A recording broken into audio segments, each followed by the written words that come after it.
Imagine encontrar um pó azul brilhante, bonito, hipnotizante, quase mágico. Agora imagine levar esse material para casa, mostrar para os amigos, deixar crianças brincarem com ele, sem saber que aquilo estava envenenando tudo ao redor. Em 1987, em Goiânia, um dos maiores acidentes radiológicos do mundo começou de uma forma absurda, simples e assustadoramente humana.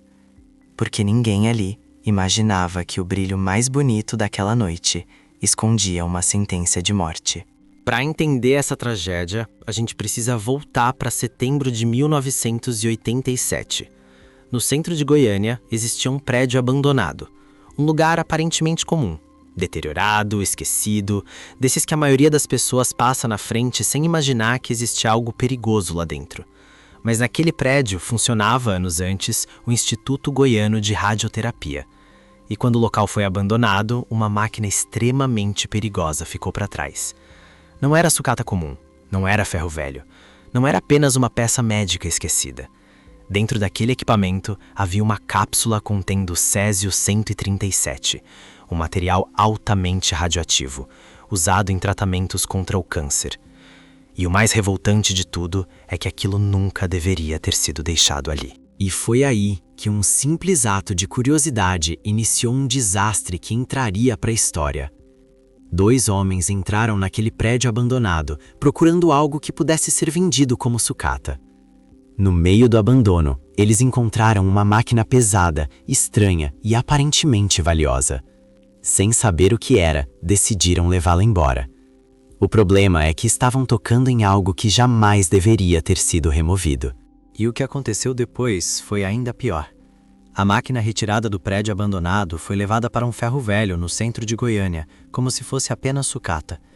Ali o equipamento continuou sendo desmontado. Foi nesse momento que surgiu uma pequena cápsula metálica. Dentro dela havia Césio-137, um material altamente radioativo. Quando a cápsula foi aberta, o conteúdo ficou exposto. E no escuro, ele emitia um brilho azul intenso, bonito demais para parecer perigoso.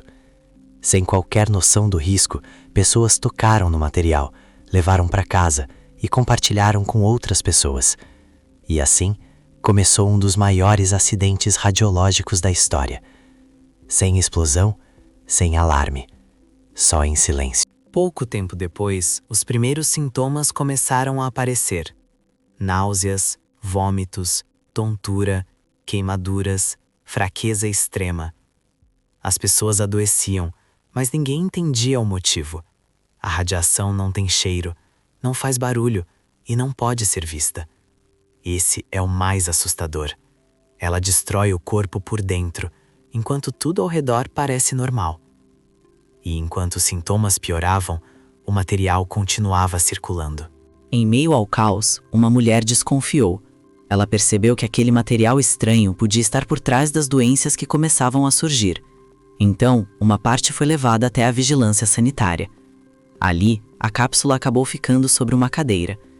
Ninguém imaginava que aquele objeto ainda emitia radiação em níveis altíssimos. Quando técnicos foram chamados para fazer a medição, veio o choque. Os aparelhos dispararam. O mistério acabava ali. E o que parecia um caso isolado se transformava oficialmente em uma emergência nacional. Quando a dimensão da contaminação foi revelada, o medo tomou conta de Goiânia. Casas inteiras precisaram ser isoladas. Objetos pessoais foram descartados. Móveis, roupas, utensílios, tudo que pudesse ter sido contaminado virou lixo radioativo. Algumas construções precisaram ser demolidas e milhares de pessoas passaram por triagem para descobrir se haviam sido expostas. O número de pessoas examinadas foi gigantesco. O pânico era real, porque ninguém sabia até onde aquela contaminação tinha chegado. O inimigo era invisível, e isso tornava tudo ainda mais assustador. Goiânia não sofreu apenas contaminação, sofreu trauma. Pessoas adoeceram, famílias foram destruídas, e o medo tomou conta da cidade. Durante anos, o nome de Goiânia ficou marcado por essa tragédia. E o mais cruel é que isso não aconteceu por guerra nem por ataque, mas por abandono, negligência e descaso.